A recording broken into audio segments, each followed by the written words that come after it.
Welcome back to the Indian Wisdom Podcast. I'm your host, Dr. Raj Balkaran, and for this edition, I have a special guest for you, Dr. Anya Golovkova, who will be speaking about a shared passion of ours, a really profound and fascinating text called the Devi Māhātmya, the greatness and the glories of the goddess. We'll talk about a little bit about her work as an academic, her interest in the text, and there'll be a special opportunity we'll touch on towards the end of the podcast where you just might have a chance to study with her online. So, Anya, welcome to the podcast. Thank you so much. Thank you. I appreciate being here and thank you so much for your flexibility, Raj. Yeah, no, my pleasure. Listen, we're just chatting for a recording. Listen, we do what we can, just to get the word out there for those listening. I can tell from your stance and your disposition that clearly you care about students and you're interested in teaching. Let's talk a little bit about maybe the Devi Mahatma. Tell us a bit about how you discovered it and sort of your relationship to the text, perhaps. Yeah, thanks. So I think I first got exposed to Devi Mahatmya in the fall of 2000 is what I think. And it was Navaratri time. And I sort of started studying meditation at the Himalayan Institute of New York. There used to be this bookstore, East West bookstore, very famous. And so I started studying meditation. That was sort of my entry point. And then from there, I got really interested in Sanskrit. So I was studying with students of Sri Brahmananda Saraswati, who had a little ashram just north of New York City, Ananda Ashram. And so I went up there and they chant Devi Mahatmyam for Navaratri, which is how this text is used ritually a lot and for a lot of Shakti practitioners. So the guru of the ashram was really into Sanskrit, and I think that's really sort of guided me into this path that I ended up taking. So my introduction to Devi Mahatmyam is through chanting it. I started chanting and then I chanted some more and then I started going to India for Navaratri and Chandipat or Devi Mahatmyam is very prominent in the places that I've been, which were always associated to some extent with goddess worship or primarily with goddess worship or really only with goddess worship. So um I spent some time at, temple to, Tripura Sundari, Rajarajeshwari in Andhra Pradesh, and for Navaratri, we would chant Chandipat, but also Lalita Sahasranama, 1,000 names of the goddess Lalita. But there's something about Devi Mahatmyam. It resonates with me so much, Yeah. and Sanskrit resonates with me a lot, which is why I'm excited to teach it as a Sanskrit course. Maybe because I've chanted it so much and I've heard it chanted. It's like every sentence, it's so simple. It uses shloka meter. Simple. But I'm reading every sentence and it just resonates a lot. So, yeah, it's a meaningful text for me. Yeah, that sounds brilliant. I love conversations with folks of various stripes on their immunological interest. We happen to have a great overlap here, both in terms of abiding interest in the Mahatma and fascination, and maybe we'll speak more towards what you think are maybe interesting features of the text. But similarly, I was engaged in a scholarly paradigm studying at the University of Toronto. I was doing a master's on the Valmiki Ramayana. I had this real fascination with the tension between ascetics and kings, and the sort of worldly, otherworldly tension at the heart of Hinduism, perhaps. And at the time, I was engaging in chanting the Devi Mahatmya, or elements of it, or certainly some of the hymns from it in a spiritual context. And my life was well compartmentalized, where I spent all kinds of time with spiritual teacher, spiritual master, looking mostly at what he would call moksha shastra, but also Devi Mahatmya very, very, very deeply. And it never dawned on me to actually let as an object of intellectual inquiry to text, because it was quite compartmentalized. It's sort of like, well, I might be a psychotherapist and I might have a group of friends, but maybe or maybe not. I may not want to be working while I'm hanging out or working. So, you may have lanes. And so it dawned on me that this text is framed by this very same tension that I seem to love, the exiled king um, receiving Torah's teachings. And so I ended up proposing that for my PhD and no regrets there because I'm able to engage the text intellectually and um, with respect to storytelling, spiritually and chanting, and it's just such a fascinating text and so revolutionary in what it's saying. I mean, it really has a vision of the divine that exceptionally rare and unprecedented in Indic paradigms, and one that hasn't survived really in this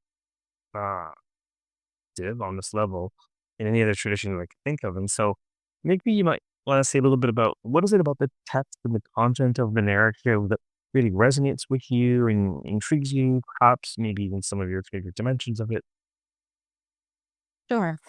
Um, so unlike you, I have not done academic work on the Devi Mahatmya, but I teach it every year in my Hinduism class because I just love this text so much.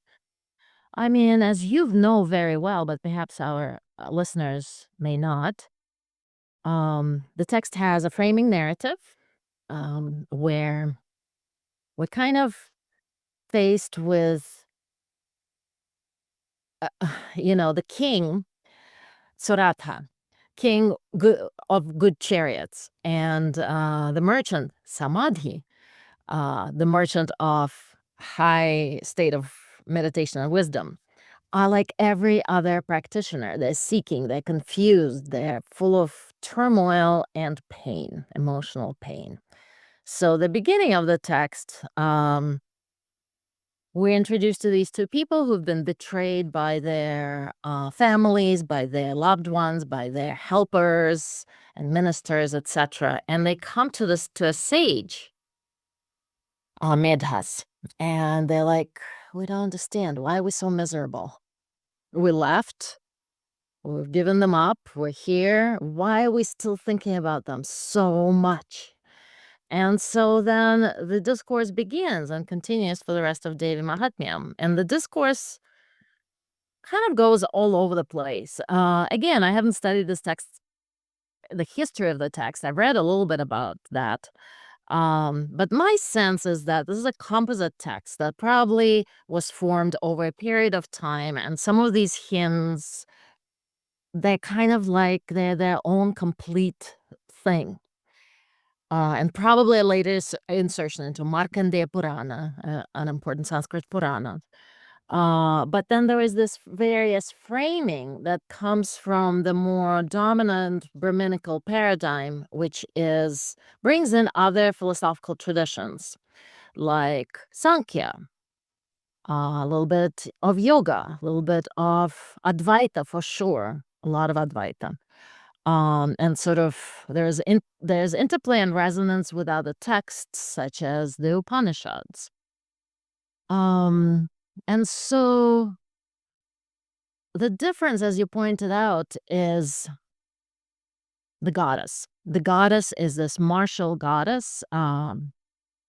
She is, I mean, the story starts by the sage telling our two heroes about the goddess, and there are various episodes, and they usually involve battles of the goddess with demons. So the first story is Vishnu is sitting in the pralaya between the yugas, and out of his navel a lotus blooms on which Brahma sits, and Brahma is, enjoying hanging out, and then these two little demons come out.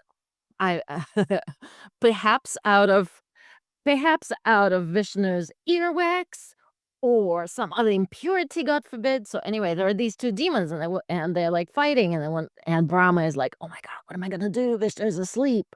So Brahma extols the goddess, the Yoga Nidra, to please withdraw out of Vishnu's eyes so that Vishnu could take care of this problem.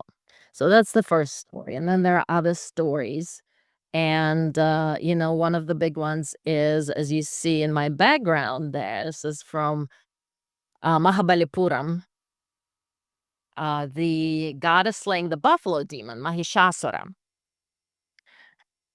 and Madhva Kaitapa, etc., etc. So, there is this kind of, you can read it as a feminist, as a very empowering text. Like, oh my God, this goddess is really, um, she's capable of everything. The gods are themselves praying to her to ask for her help. Um, but also there's another sort of mythological dimension to it, whereas every story is symbolic. So the buffalo demon is the ego that all of us are battling, and various other obstacles in life. So the story continues, um, and at the end, our heroes find the goddess, pray to her, worship her, and are given various boons. Which is interesting that the merchant is the one who asks for final liberation. Can't remember exactly how he puts it. The king gets to be Manu, very nice, eighth Manu, Savarni, but it's the it's the merchant who actually asked for something better than that. Do you remember? I'm just looking. So, you're correct. It's at moksha-esque. It's the knowledge beyond the eye and the mind. Yeah. Yeah. Yeah. So the text is really encouraging, I feel, to all of us who are struggling and battling with these forces of good and evil, and sometimes are completely overwhelmed and don't know what to do. But there is hope in the story that Devi does come and is available to her devotees, um, when they focus on her, to help them deal with their problems, big and small. Yeah, there's so much you said that it was quite rich, and that's precisely what I was asking, what about the story is compelling or interesting to you? And yeah, without question, I think we can all agree that the Devi Māhātmya, like so many Quranic works, are diachronically produced, and even the Manvantara frame within the Makani Purana is it's a diachronic evolute. And yet, eventually, at least so I suspect and argue, it's very meaningful and synchronically meaningful taken as a whole. And so many of the themes you touch on, the, Vishnu slumbering, right? This idea of the sleep or the Maya, the Yoga Nidra. But Maya is problematic potentially, certainly, but it's not. This text is so radical. It's like the Maya is not an obstruction to divinity; it's a manifestation of divinity. It's the power that gives us this embodied experience of individuality. This Maya is not just some Prakriti and Maya are not just these spelling principles that we can just dispense with. They are the magic of being in this realm. It's really fascinating and it's sort of down to earth. What do you want? What are you looking for? You have spiritual goals, you have material goals, you want your kingdom back. Um, so it really is a fascinating text. I think, especially within the Indic world, the Hindu world thus far, um, not only because of its extraordinarily feminine bent, but because it really, I mean, is it the case? It's a question, I suppose. I mean, is it the case that the merchant asked for something better, or is it Davy saying, maybe here is better than there? No, maybe if the world is so important to me and my very body and the king. I mean, I think it's even potentially subversive with it. The lowly merchant gets moksha and the king is glorified. Yeah, I like that. I like that reading. Yeah, he asks for self-realization. Well, it depends, right? This is not Tantra, this is Puranas. Um, it's a Puranic text told in the format of stories, mythological stories about the goddess, stories about cosmology. And so I think in this text, yes, the merchant does ask for what is the highest for this text. But certainly, if we were reading it through the lens of the tantric traditions, then you know, in the tantras, the goddess grants both liberation and enjoyment. And I sort of, in my own personal beliefs, tend more towards that. But as I read this text, I also read it as a historian of religion. So I look at kind of like seams between the stories and how things are put together. So to me, the story when the goddess is produced by the Shakti of the gods is kind of suspect, a little bit suspect, because, she's not supreme in that moment. She's being produced by the gods in their need. Well, And that's a yeah, that's a fascinating note, and this moment where she's produced by the outrage or the externalized wrath of the disempowered gods. That's an interesting question. Do they create her, or do we read that through the lens of episode one, where she's there, and Brahma hasn't created the next epoch yet, but she's there. I mean, I suppose there's margin for interpretation. Really, it's fascinating. Do they create her, or do they manifest her? She's already part of creation, and these are some of the many intrigues of the text that I think the listeners and the learners out there might like to engage. Tell us a bit about maybe the Sanskrit piece. For you, what was that journey like for you? um So I kind of struggled on my own and studied on my own as much as I can. Then I started going to this in the summer to Ananda Ashram, and there was this amazing scholar, Dr. Ramkaran Sharma, who used to come there and just read with us in the summer. And this is kind of the format that I'm following in in this yoga studies course. I'm not going to ask the students to tell me everything about this text as I did when I taught Sanskrit at Cornell as a PhD student.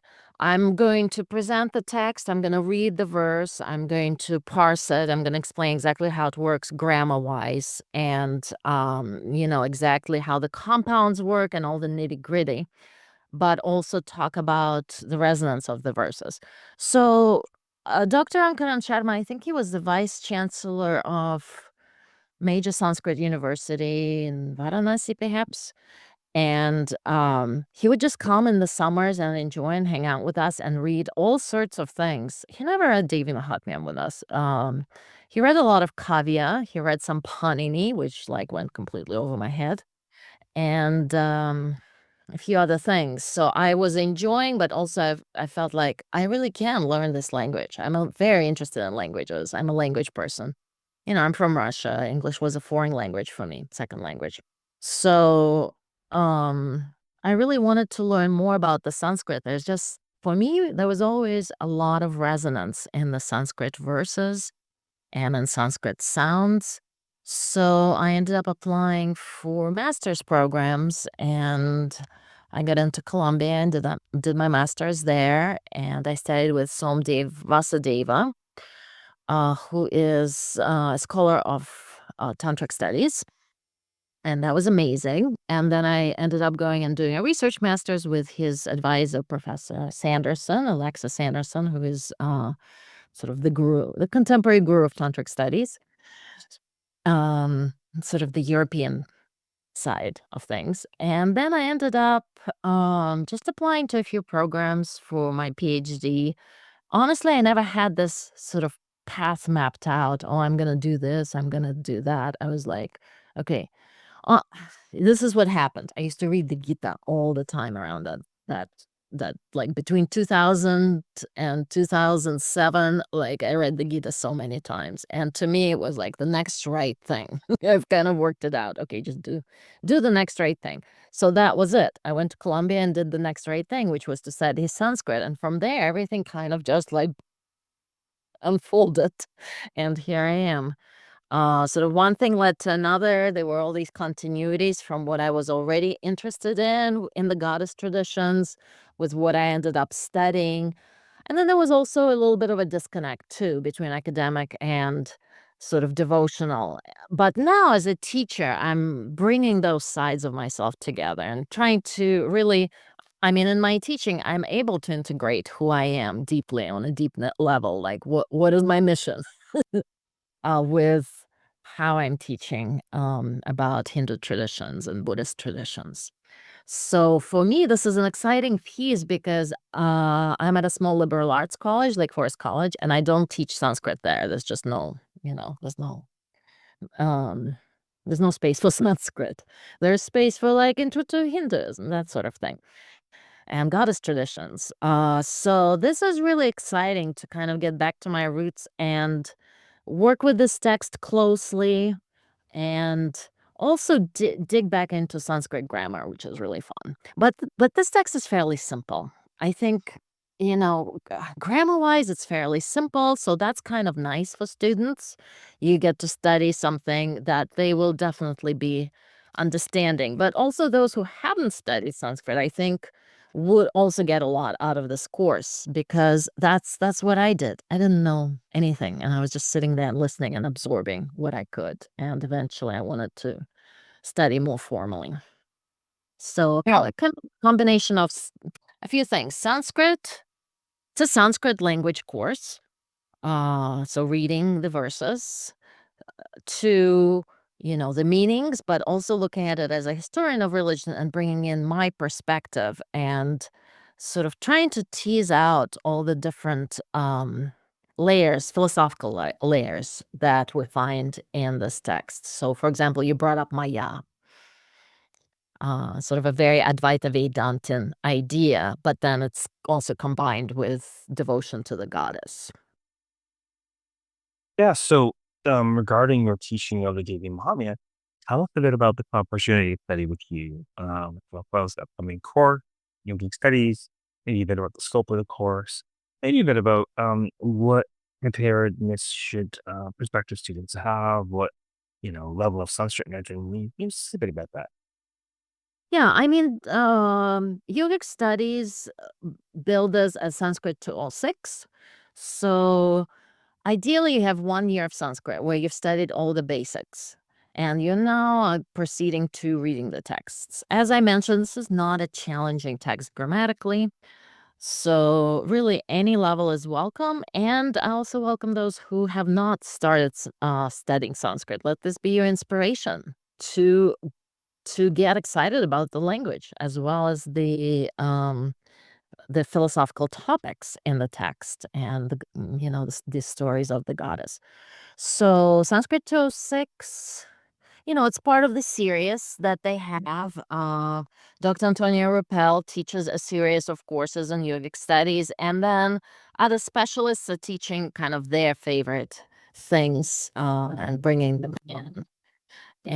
And mine is Devi Mahatmyam. So, we'll get to enjoy the text on different levels. Yeah, and what's the Yogi studies? I'm not sure if this one's different. Often courses are more modules, and the language courses obviously are probably different. But what's the structure like, and how long? Yeah, so yeah, this is different from the seminar style courses. So this is a Sanskrit course. So we meet twice a week for 9 weeks, and we read every day. So I'm kind of budgeting for 10 verses a day. But also, we'll see how we go. Sometimes it takes longer, and I'm sure there'll be questions. So I think we'll be able to get through or to dig in deeply into first and second chapter and perhaps get a start on the third or perhaps not. I'm not sure. And so it's an introduction to reading the Devi Mahatmyam and reading the Sanskrit text. Am I missing anything from your question? Yeah, I know. Whether it's here on the New Books Network, I often ask sort of purposely naive questions. I imagine young will have. So we may go to a chapter or two. There'll be 10 verses a day. That all sounds good. Perhaps it's fair to say the Devi Mahatmya is a little more tricky than the Bhagavad Gita, but certainly not as difficult as Kavya.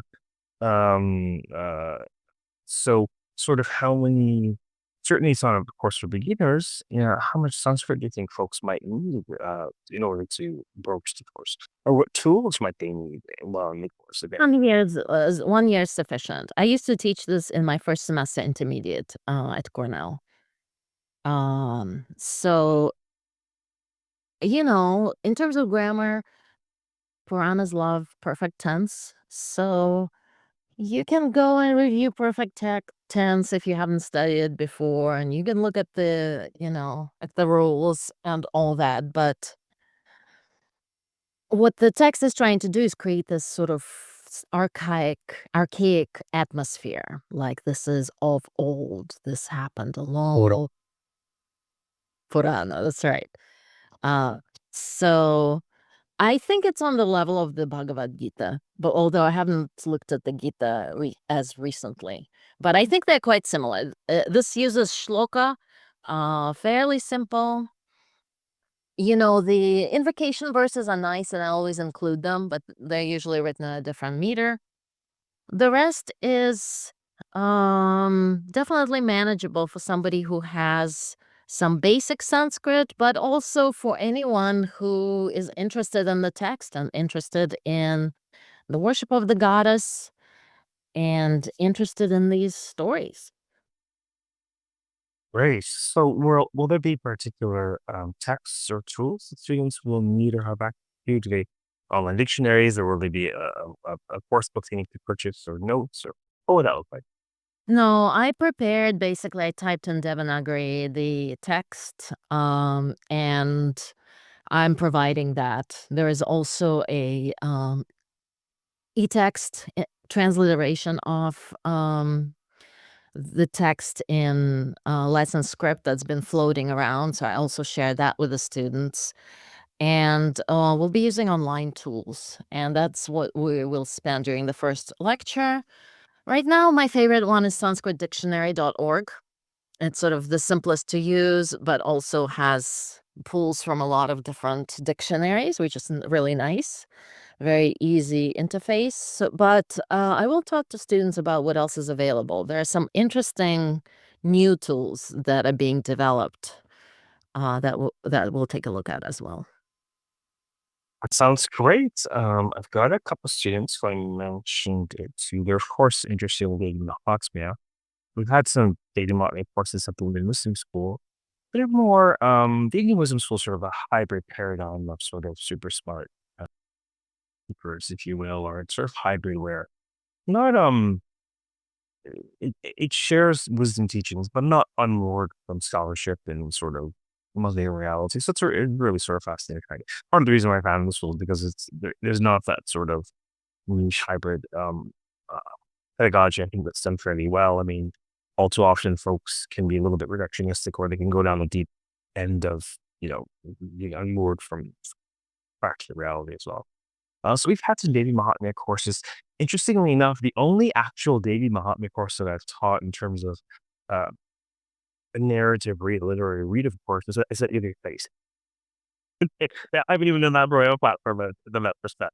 Seth Powell is Dr. Seth Powell now is a relatively recent graduate of Harvard and has founded this platform. And um, yes, a couple of students were interested in Devi Mahatmya, certainly interested in doing the Sanskrit.